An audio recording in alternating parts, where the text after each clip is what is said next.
Today we'll be discussing what goes into auditioning for a part in a TV show or movie. And then we'll also be looking at the ketogenic diet in medicine. This is Doctor versus Comedian.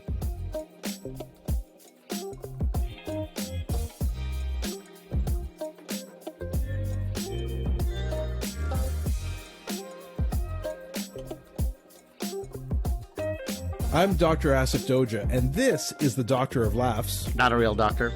Ali Hassan. And every episode, I pick a topic for Ali from comedy and entertainment, and I'll question him about that. Then Ali picks a topic from medicine and health, and then grills me on that topic. Today, we're going to be talking about the ketogenic diet in medicine. But first, I'm going to ask Ali about the auditioning process.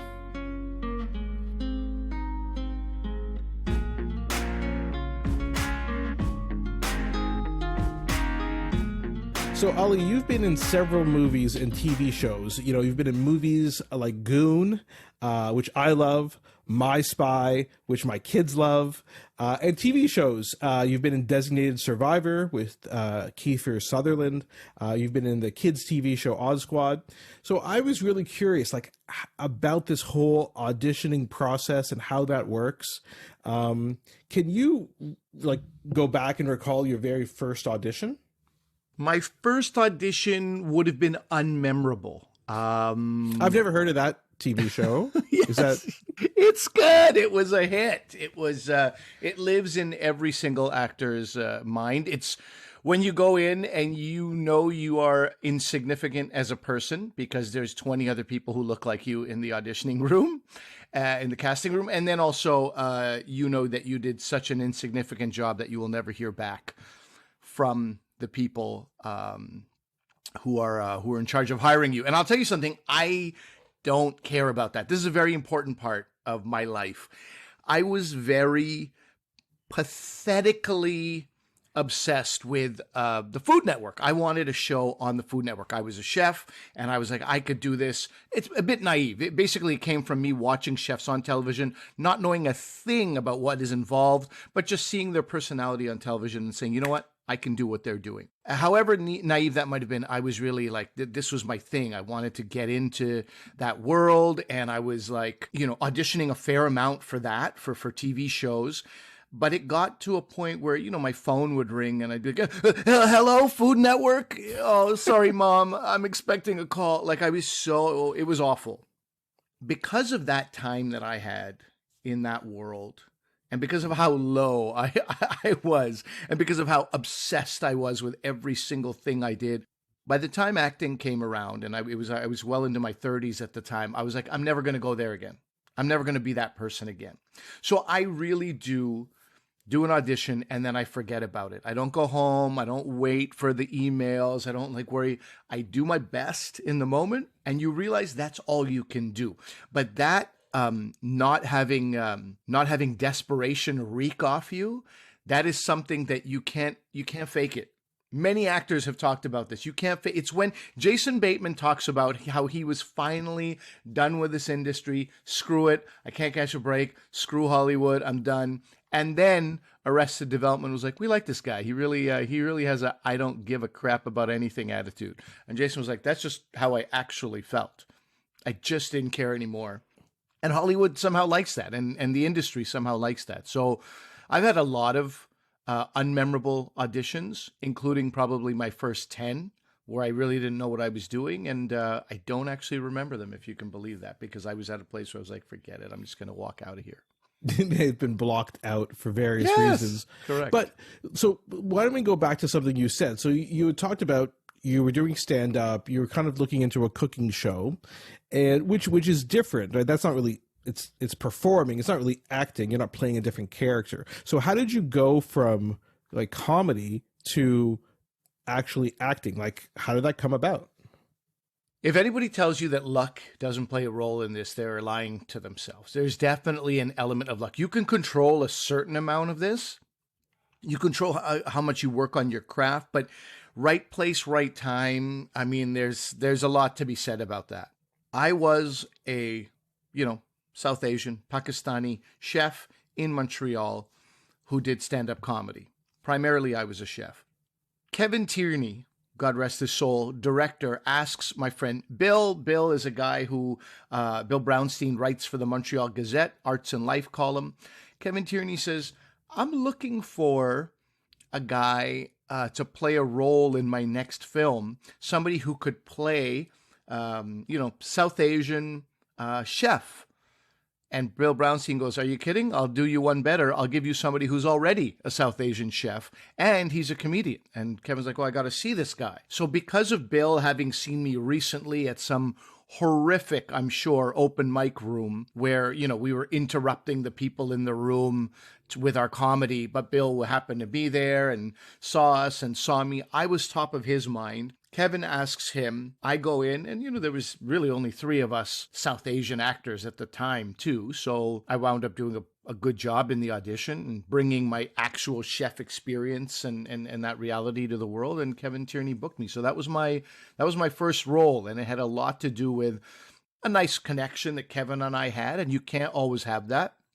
Some people are kind of standoffish in that room. They don't want to have their hands shook. Pre-COVID, Wow. They just don't want to be touched. They're like, I'm going to see 20 people today. Please don't shake my hand. Please don't come near me. Just let's just see what you got. And that's it. Whereas I was able to form a nice connection with Kevin. And what project was that? That was called French Immersion. That was the first movie I ever did. And it was a pretty big budget, large scale movie. So that's luck. I should have done a bunch of garbage, bunch of trash before getting to the stage where I could do French Immersion. But they had a ton of faith in me, and it was, very, very lucky. So then how do things move from there? Because, I don't even know, that was the situation where you kind of were given Kevin was given your name through word of mouth, but how do you get an audition? And I know, just from watching TV shows and Entourage and things like that you often need to have an agent. But did you have an agent at the beginning? And then how do you get an agent? Does your agent have to get you? How does that all work? Yeah, I think stand-up comedy helped me a huge amount in that regard because I had an agent who believed in me when there was quite literally nothing to believe in. Like an open mic comic making not even $5,000 a year in comedy. And she was like, I would like to rep you. I was like, okay, I'm not sure what you're repping. But how did she even hear about you? I was just a guy on the stand-up comedy scene, and there was about, let's say 30 of us doing comedy regularly in Montreal. And I was, I guess, one of the funnier ones. And I also, these agents also look at their rosters. If she had 3 brown bald guys on her roster already, I wouldn't have been of interest. Right. But she's like, okay, I need a guy with comedic timing. That's often in the breakdown. Looking for someone with great comedic timing is something you'll often see. Or comedic timing is an asset. Improv is an asset. This kind of stuff, right? Because those go along the way the director and the writer and the producers work. Some people don't want any improv. They want you to hey, do you know how to read? And then say lines. That's what we need because we don't want you to stray from any of this. Shonda Rhimes famously talks about that. You're free to deliver the line however you want, but don't stray from the script because I wrote these words for a reason, right? Mm-hmm. That's her way of looking at things. So anyway, I had this agent, Kim, who believed in me from day one. And then she was very happy. Obviously, I got French Immersion. And it's no different from, having a resume with something on it versus having nothing on the resume. You know how when you're a young kid, you're like, how am I going to get experience if no one gives me experience? It's kind of that. Although now we're seeing, and one of the big examples in my mind is that young girl whose name I forget, but she's in Never Have I Ever, right? The Mindy Kaling show. Yeah. She was, I don't even know if she was in acting. I think she just went out for a very open casting call for Mindy Kaling's project. She's Mississauga, right outside the Toronto GTA is where she's based. Next thing you know, she's on a huge Hollywood show backed by one of the biggest comedians and a big producer in Hollywood. So there is a little bit of that. Sometimes people want to find the diamond in the rough, but in general, I think you got to have some decent work to be considered. And also sometimes having a decent agent makes a difference. And I remember once going to a conference, an actors conference, and, you sort of pick, like any conference you would have gone to, you pick, what do you want to do at 11? What do you want to attend at 12? So I attend something at 2:00 called something with your agent. I don't even remember what it was called. But when it was time for people to ask questions, this was one of the saddest things I saw, and I felt so blessed to have an agent who I have a good relationship with. My agent has a massive roster, and he's one of the best agents one of the best agencies in this city, in this country. His father started the agency, and it's his son, and he represents me. And he makes me feel like I'm one of 5 clients, when in fact their roster is well over 100 people. But I heard somebody in the question say, what happens if your agent, doesn't really have time to see you? Like, I haven't seen my agent in a few months, and I can't really get in touch with them. And I was like, what? That's a thing? Months? And I saw a number of people nod in agreement. Wow. And the suggestion was even sadder than the question. The person said, you know what you can do? Sometimes it's great, just stay on your agent's radar. So if you're downtown, you're by their office, get a coffee and just drop off the coffee in their office. Let's say they're on the phone, just wave to them and just be like, hey, got you a coffee. And you can put that down maybe on their assistant's desk, or put that down on their desk, and just kind of a little touch in. And I was like, what? Buying coffee for someone who's not even talking to you or returning your call? I was like, what world is this? This is awful. But that is a reality for many actors as well. So yeah, in those situations, it sounds like you're working for the agent as opposed to the agent working for you. Absolutely. Absolutely. And there are that dynamic that definitely does exist with certain clients. They're just not bookable for any variety of reasons. Their own attitude, their own look, the effort they're putting in. And sometimes some great actors just kind of fall through the cracks a little bit. But then, and do people move between agents? Because you talked about a woman at the beginning, but now you have a guy. So how does that work? Well, I moved from Montreal to Toronto, and originally the thoughts were that, doesn't matter in this day and age, technology being what it is, it's okay to have an agent in a different city from where you live. But then I got the feeling that, it's good to have your agent come to events with you and be at places, and people know them because they've seen them around. And a friend of mine referred me in his agency. And a gentleman named Mike picked me up, Michael Carr. And then Michael Carr, very soon after picking me up, sent the email to everybody saying he's leaving to LA. I was like, great. Oh. So I lost him almost as soon as I got him, within a month or two. And then, I went to the head of the agency. I was like, can I just have a meeting with you guys? And I said, guys, listen, basically you've given me a month with the agency, and then I'm kind of, quote unquote, on the street. But I wondered if you could give me any advice, if there's anybody you knew who I could contact in this industry who would be looking for somebody who looks like this. Because they used to put their roster up and you could see who represents who. That's not always the case. Mm-hmm. If you go to Gersh in LA, the Gersh website is just a white page with the word Gersh in the top left-hand corner. You can't even click on anything. It just says Gersh and the address. That's it. Or this is the way it used to be a few years ago when I looked. So as luck would have it, the father and son duo, the Goldhars, Larry Goldhar, who started the Characters Agency, his son Ryan, who's now my agent, said to me, we were actually going to ask you if you wanted to join with us. It's like, what? I was like asking if they could help me out there in the world, because I lost my agent in the agency. And they're like, we'd like to have you, represent us. And I was wearing a Montreal Canadiens hat at the time. And Larry was like, we're going to have to do something about that hat. We don't want to see that hat here anymore in our Toronto office. Mm-hmm. But otherwise, we'd love to have you. So, I'm forever indebted to them. And you could promise me anything, really. And there's almost no chance that I would leave that agency.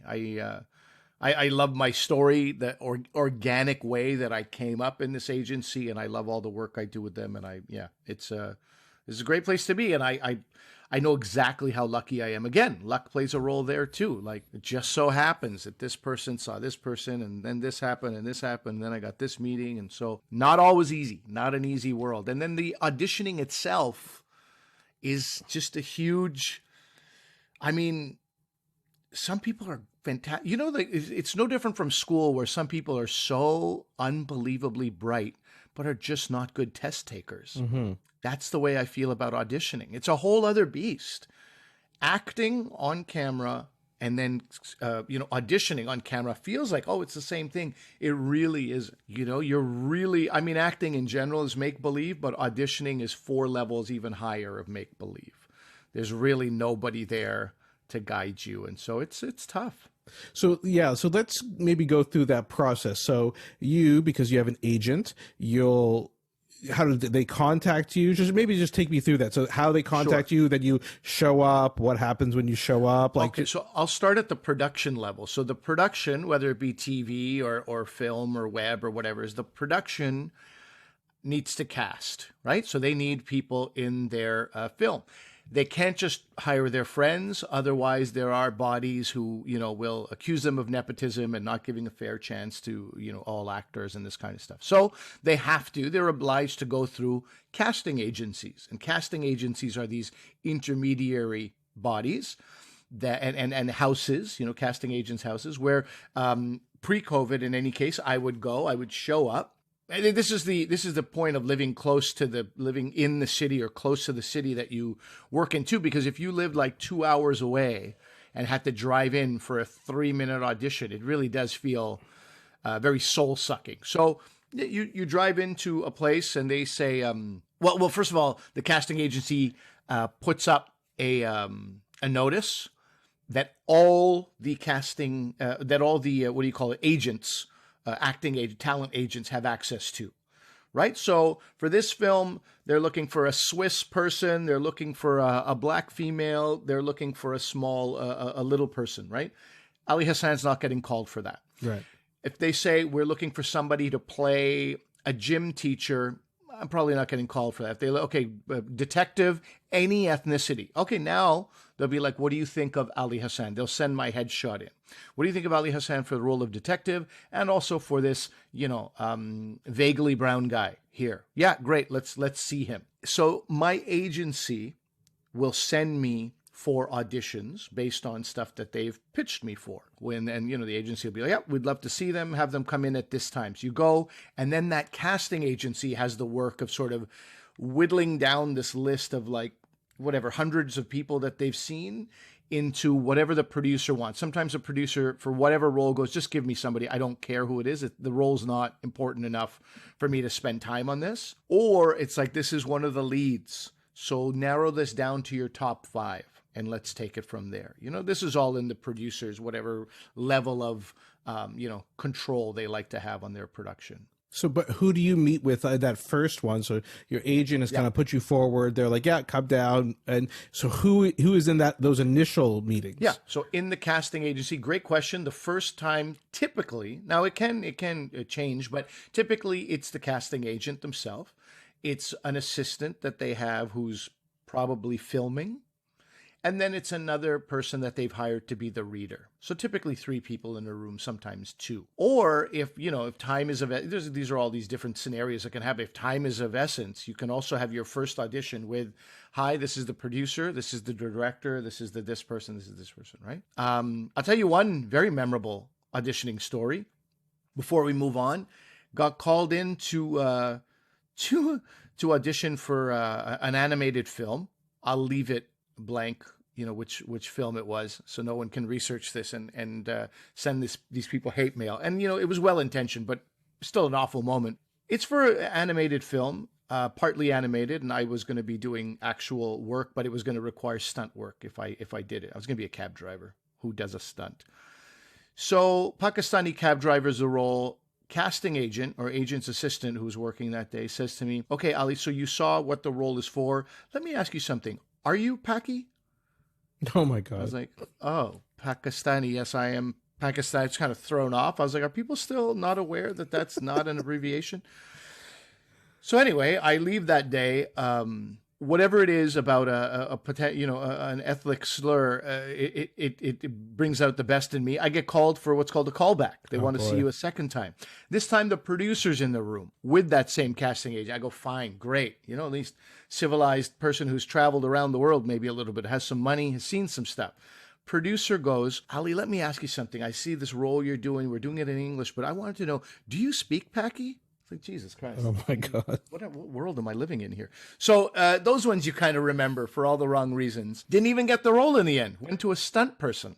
Went to a stunt man because the stunt was going to be too involved of this guy being lifted out of his cab. But anyway, so that does, the point of that story really was that you could have the producer or the director or the writer in on a second second reading on a callback. Often that'll happen if they have you back. Then the people who are making this movie want to maybe have a say in should we go with this person or not. So a callback's always a good scene. You're getting a little closer to landing the role, and sometimes after a callback, they go, we'd like to put a pin in Ali's schedule. Can he be available for April 10th to 12th, for example? And then they go, yeah, we don't need him. You can release the pin. Release the hold, they say. And then you go, I hate all of you. But not really.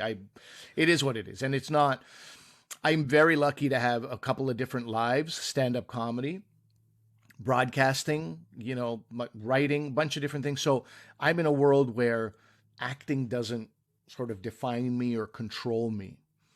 I never gave it that power, having learned from my Food Network obsessed days. Whereas, you have somebody who's like, pushing 30 and they're a server in a bar and they're sort of like, I can't be here forever. This can't be my life. I cannot, my parents told me I was more than this. I believe I'm more than this. I cannot be just a server forever.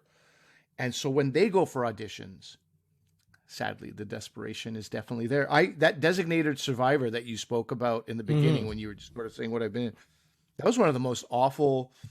I loved being on that show, and I loved when I was in the room with the casting agent. But that waiting room was one of the most awful things I've ever seen. Because I think everybody was like, oh my God, designated survivor, shooting in Toronto. I might have a scene with Kiefer Sutherland. This could make me, this could break. And I have never felt stress and tension in a room. I walked into the room and, people like deep breathing and people pacing. And I was like, every single person putting out this terrible energy. And I was like, I'm just going to wait out in the hallway. And so I just waited in the hallway instead. And what happened? I got that role. And I do believe it's because, unlike everybody in that room, I was like, oh, I could take this or leave it. It doesn't matter. If I get it, I'll be extremely happy. But there's no way that this controls me because I have other stuff. I think having 4 kids also gives you some perspective. It's like, man, come on. I got other stuff to do. Any other kind of memorable auditions, either from the things the movies and TV shows we talked about before, or from other things? Either really bad, really good, ones that got away. Was there ever one that you auditioned for that, like, oh my gosh, if I got that role, I'd be like a superstar? Well, in the food world, definitely there was a couple where it was me and somebody else. So in the food world, they tell you for some reason, which they really shouldn't, but they tell you it's you and another person. And so it happened twice. And the last time it happened, it's kind of like the end of my auditioning. I didn't really audition anymore. Then it was just like, I think my own, I was known enough that people just sort of call me in. Ali, let's have you test for this. And okay, thank you so much. So I don't go into a audition room or casting room. Somebody just wants to see me. So it's a bit of a different process at this point, just because I've made a name for myself in the world. And I think people are aware of what I'm capable of, but they want to see me on screen. Does this work? Is this the right energy? That type of thing. But the last time it was a show called Chef in Your Ear. And it was me and somebody else. And in the end, it was really like, because I was obsessed with being on the Food Network for almost a decade, and at the beginning, I was so unbelievably underqualified. Unqualified. Under suggests there was qualifications. But I'm talking completely non-qualified. I had like a little catering spot that nobody had heard of in Montreal, and I'm trying to be on like a national food show, and they were like, yeah, I don't understand. You don't even really own a restaurant. You don't have a brand. You don't have a line of anything. Like, who are you? What are you trying to do here? And I was definitely, outmatched by everybody else on the Food Network, and I didn't belong there. But then you work and you work and you work and you learn, and you all this hundreds of thousands of people that I've done catering events for, and you build your personality and you start to understand who you are in front of a camera and how to use that camera to your advantage, all these things. And then it's me versus somebody. He was a sketch performer, and they said, listen, Ali, they're leaning towards him because, to be honest, the network's worried about how much you know about food. I was like, what? Are you saying I'm overqualified now? In 10 years, that's basically what happened over the span of 10 years.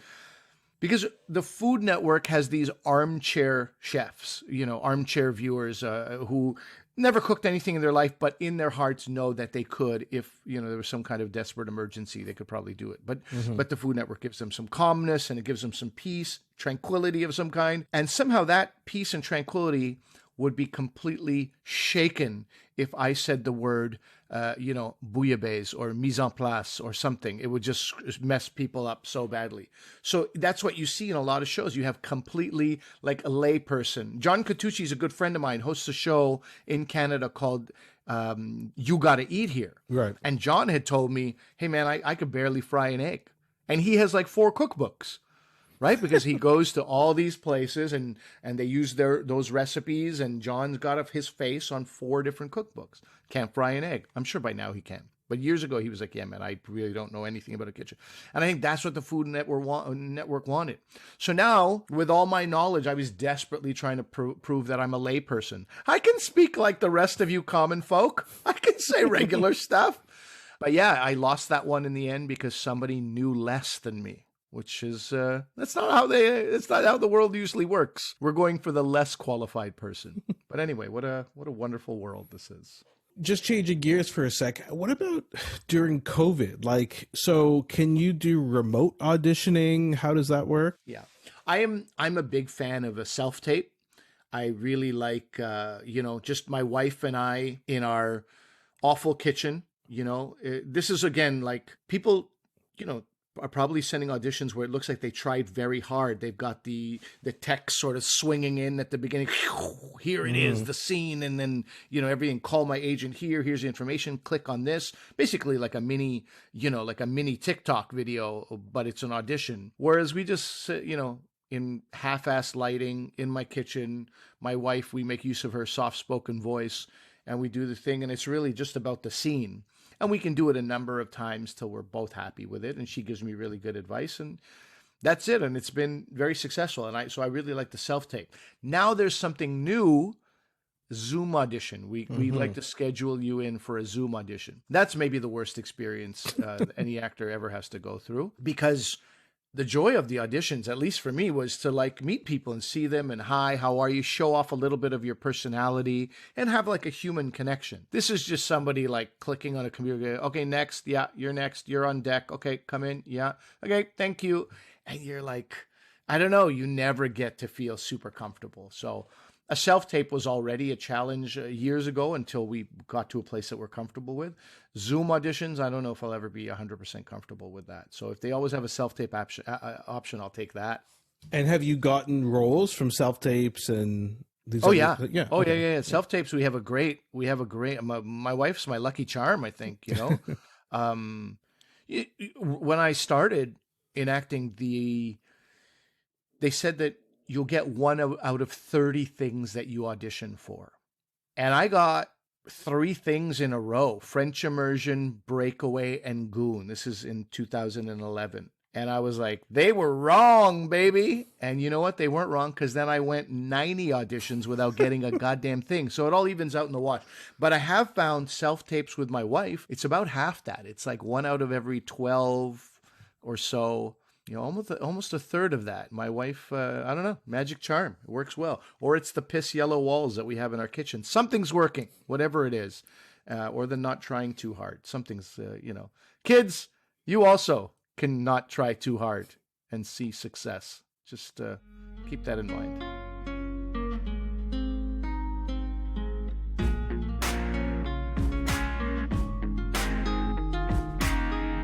Now, Asif, I want to talk to you about the ketogenic diet. Right now, keto is all the rage, but it was actually a few years ago. I'm walking with my friend Ephthemios, Greek god of a man, works out a ton. I'm talking to him about how he's eating, his diet, and he tells me he really likes to eat like in a ketogenic, so with a ketogenic emphasis on his diet. And I was like, man, it's like the 10th time I've heard about keto this week. What is this? He goes, well, actually, my niece has type 1 diabetes, right? Juvenile diabetes. It's been recommended to her like over a decade ago that she eat ketogenically, or she eats to stay in ketogenesis. Is that the term? We say ketosis. Ketosis, exactly. Right. And that is what he said as well. I don't want to make it seem like he didn't know what he was talking about. But it was just funny because he'd known about it for a long time. And I told him, I go, this is what it feels. This is what it must feel like. Because as soon as I could take the bus from the South Shore of Montreal into Montreal, we'd go to these Vietnamese restaurants and we'd eat sriracha. It would be right there on the table. And then I'm in my 30s and you have all these people acting like they invented sriracha. Have you heard of this thing? It's called sriracha. Anyway, so that's, I feel like Efthymios, poor guy, had known about the ketogenic diet for years because of his niece. And now everybody was like, yeah, there's this thing called keto. He's like, I know, I get it. But I was pretty interested in how this way of eating helps people in general, especially those who want to stay healthy and people who are. I just was on a set with 3 actors. All of them eat vegan keto. I was like, what? Isn't it tough enough, the vegan thing? Anyway, so actors are doing it, performers are doing it, and also, from what I had heard, a child with diabetes was doing it. So what is this diet and how does it help kids with diabetes? So, right, we'll get to diabetes maybe in just a little bit. And of course, I can also talk about how I see patients for the ketogenic diet for epilepsy, because I see a lot of patients like that. But let's take a step back even further and just talk about what the ketogenic diet is. So we get a lot of our calories from carbohydrates, right? Traditionally, that's how we do it. And we use those carbohydrates for fuel, and that's what powers our body, our brain, functioning, everything. But what the ketogenic diet does is it decreases your carbohydrate intake significantly. So then you're forced to use other sources of fuel. And the main source of fuel that you use in the ketogenic diet is from fat. And what happens with fat is, so you're using an alternate source of fuel and you're mobilizing fats to give you energy. A byproduct of that is what's called ketone bodies. So whenever you're not using carbs and you're using fat for your energy, it's creating these ketones. So that's the idea of the ketogenic diet. It's actually putting you into a starvation state. And when you say body, you don't mean, it's not like, hey, like a beach body? Like I've got a real ketone body. That's not, you're talking about bodies as in properties of some kind. Correct. Yes. Okay. Ketone bodies. Your buddy may have a ketone shaped body from his weight loss and things like that and working out. But yeah, ketone body is just the name of the molecule that occurs with this starvation state. So, if someone was on a hunger strike or something like that, they would obviously go into ketosis and you start using up your fat. And that's one of the reasons, which we'll get to later, how it causes weight loss, right? Because it's using these fat stores and the fat from your diet to lose weight. Right, because normally diets, from what we hear, the bad thing about diets is especially when you're actually starving yourself, you retain fat, right? Because your body goes, oh man, we got to retain this. We don't know what's happening here. We're not getting enough nutrients. So this is a ketogenic diet. It flips that, where you do directly lose your fat. Your body is telling, the diet is creating a situation where your body is learning to utilize fat as your primary source of fuel, right? Okay. That's one way of thinking about it. Mm-hmm. So in about the 1920s, it started to be used in North America for epilepsy. And there's different people who kind of looked at it. There's several publications. Russell Wilder was a doctor at the Mayo Clinic. He was one of the first people to publish on it.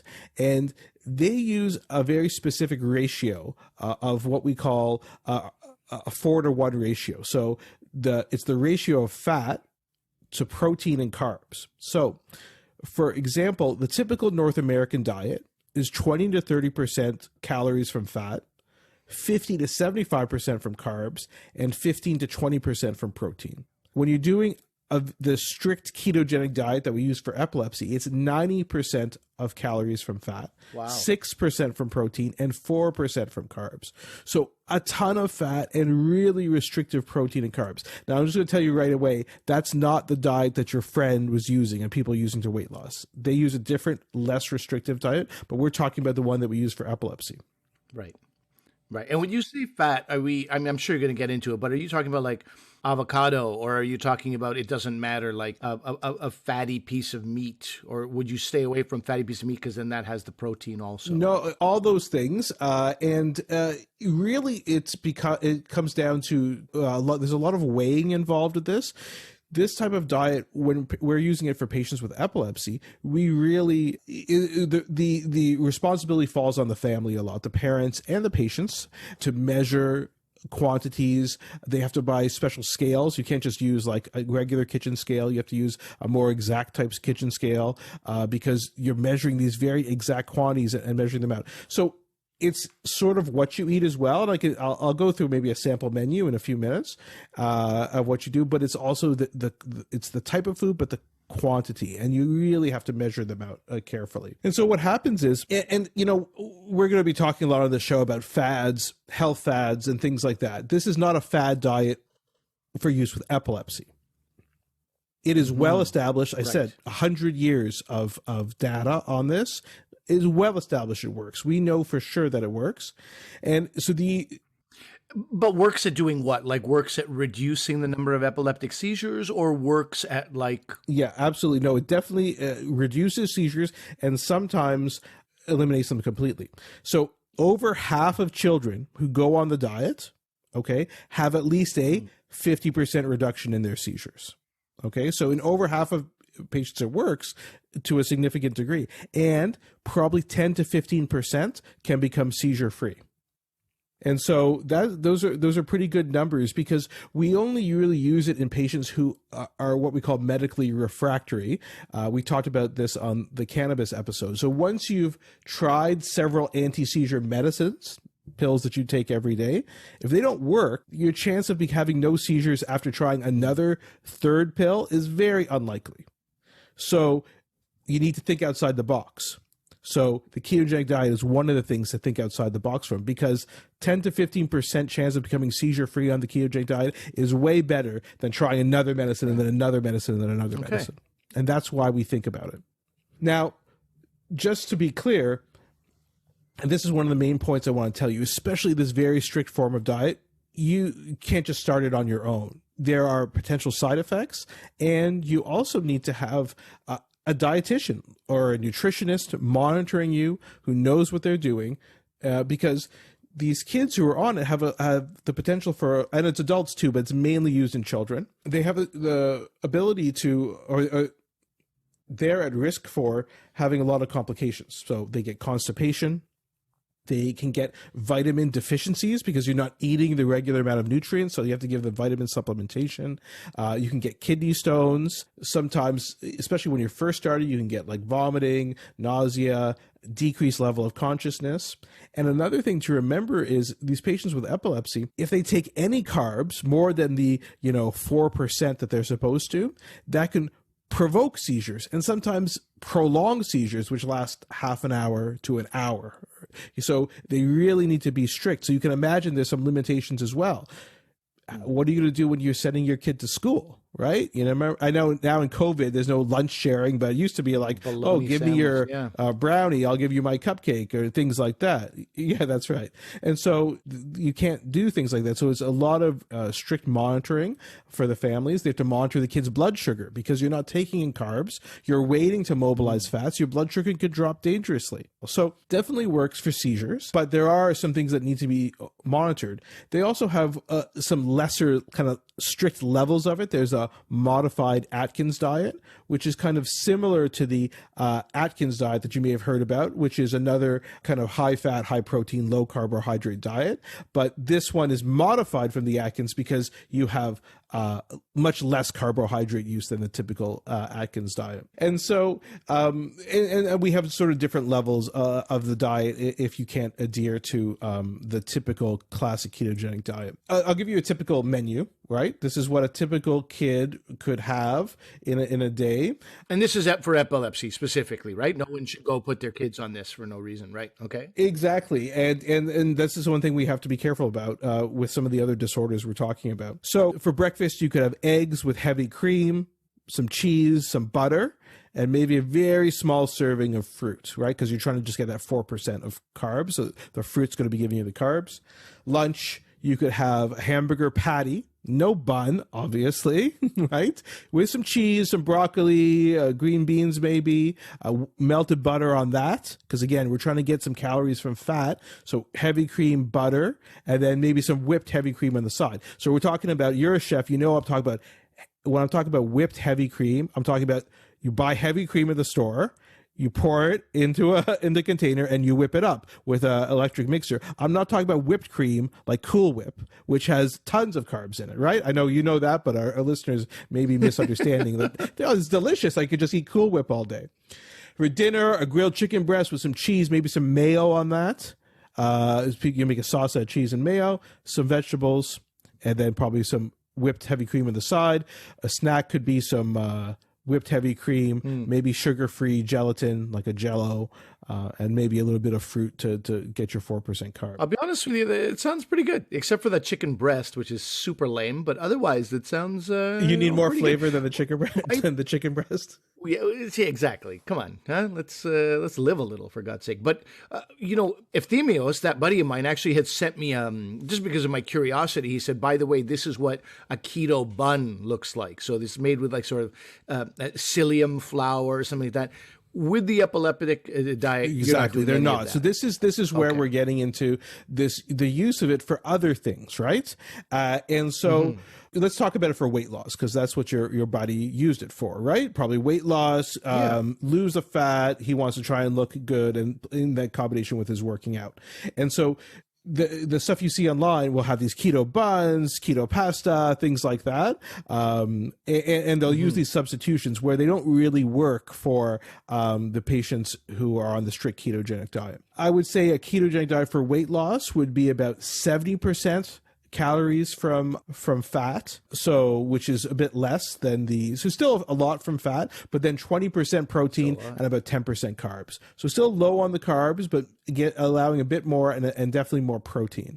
And that sounds more amenable to the average person taking it, right? So not quite as restrictive, but you have to be careful. And there are variations of what people do for keto for weight loss, right? It's not all one size fits all. I just told you kind of a standard one, but people may use maybe more strict or less strict. If you're becoming more strict and acting more like the one we use for epilepsy, then you got to be careful. Are you getting enough vitamins? Are you at risk for kidney stones? Are you at risk for a lot of these long-term complications? Another long-term complication, which we don't know, is you're taking very high fats, right? Which will be high, what we call lipids, and high cholesterol, right? And we all know what's the problem with getting high cholesterol in your body over time. You get too happy. You experience that is incorrect. What I meant was heart disease or stroke, right?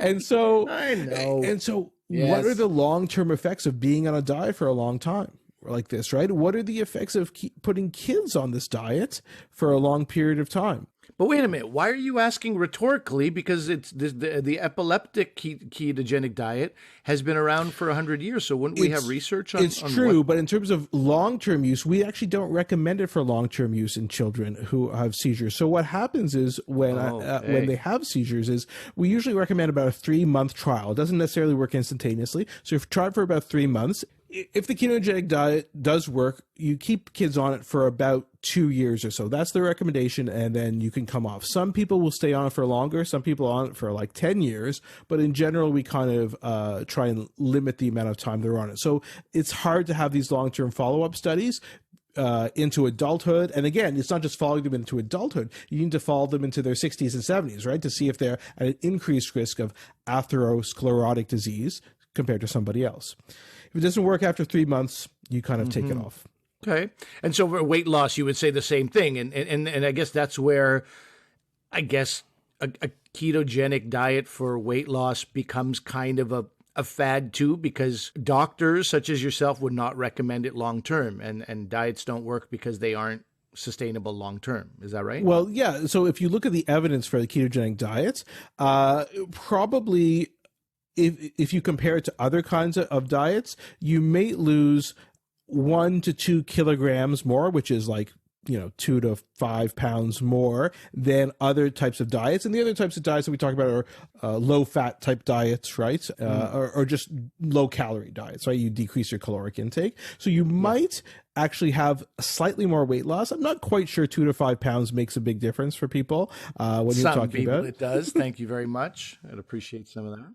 But the problem is long-term follow-up studies are tough. In some of the studies of the ketogenic diet, the weight loss peaked at 5 months, but it's not often sustained. And why? Because, what I explained to you in terms of diet sounds pretty good in the short term, but it also means for say, the average person, no pizza, definitely no alcoholic drinks, no pastas, no breads. And so a short term is possible, but longer term, it becomes more difficult. And again, long-term follow-up studies on these patients, we don't really know what happens to them over time. Right.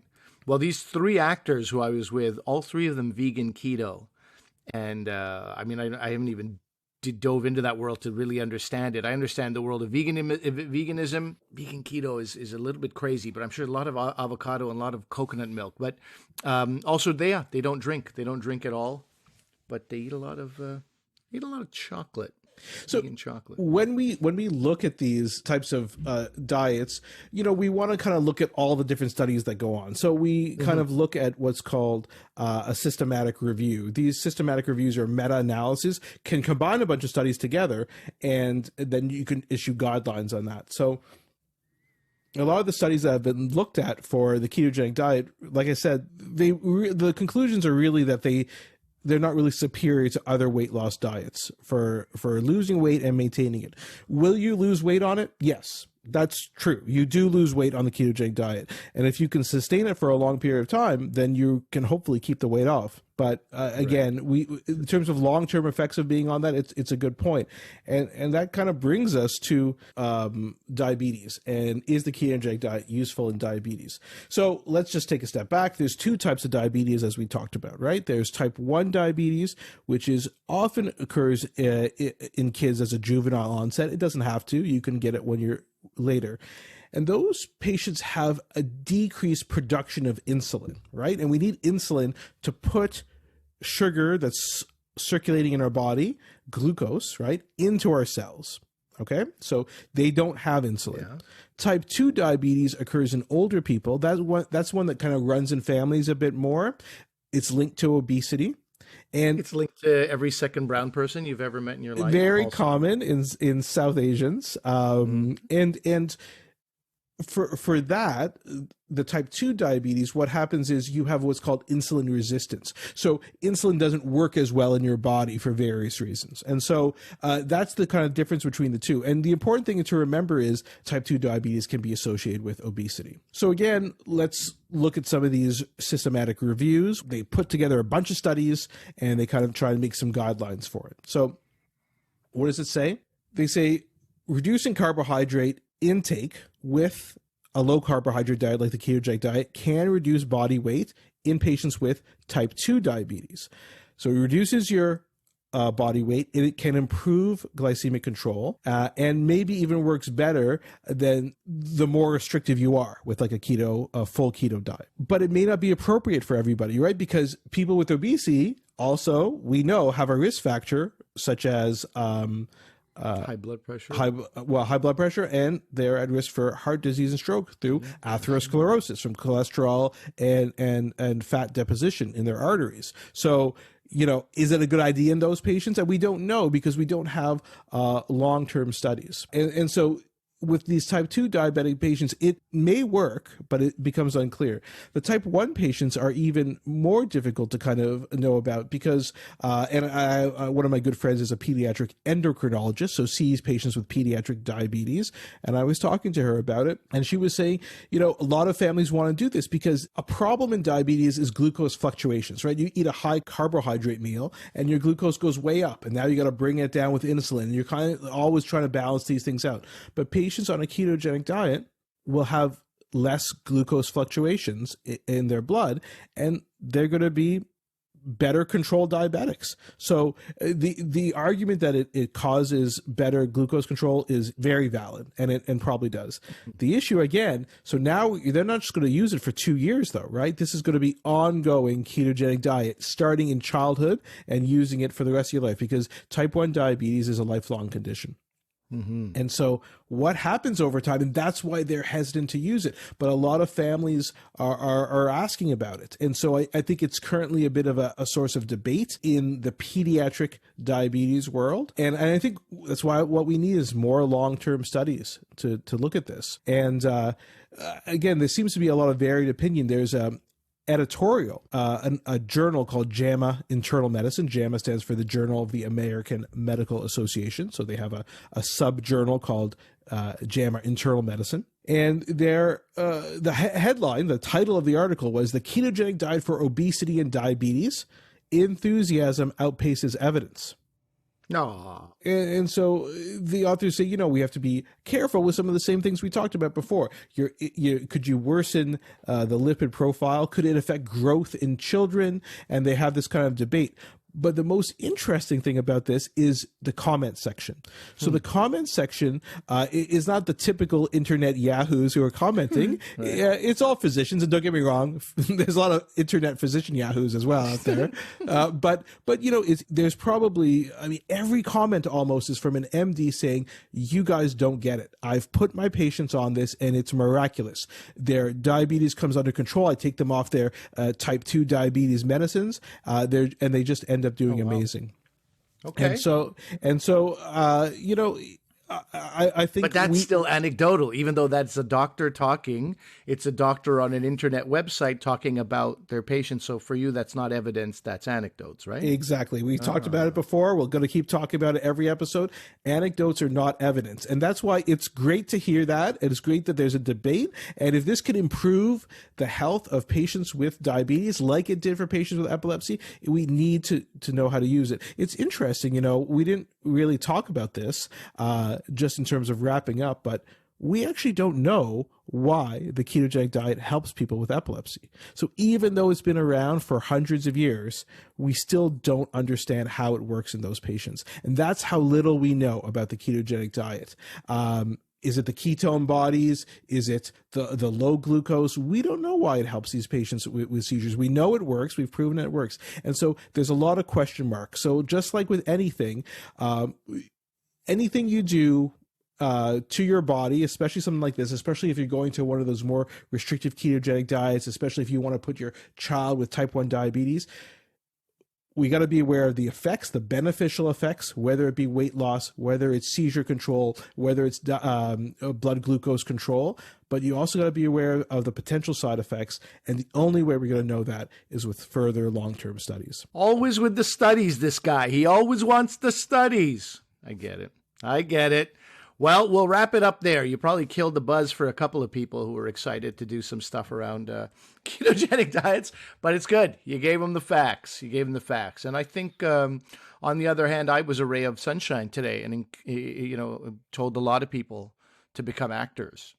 Yeah, in fact, no, I didn't do that at all. You didn't do that. Well, I was going to say you didn't do that at all because basically you said a lot of it is luck. And so I guess everybody's going to be, buying their lottery tickets and, clutching their rabbit's foot, hoping they're going to get an audition for the next big TV show or movie. It is a lottery ticket. That's what acting is. You could be the best and still be ignored somehow. But anyway, who am I to stand in anybody's dreams, in the way of your dreams? Live large, go to Hollywood, go west, young women and young men, and make it for yourself if you can.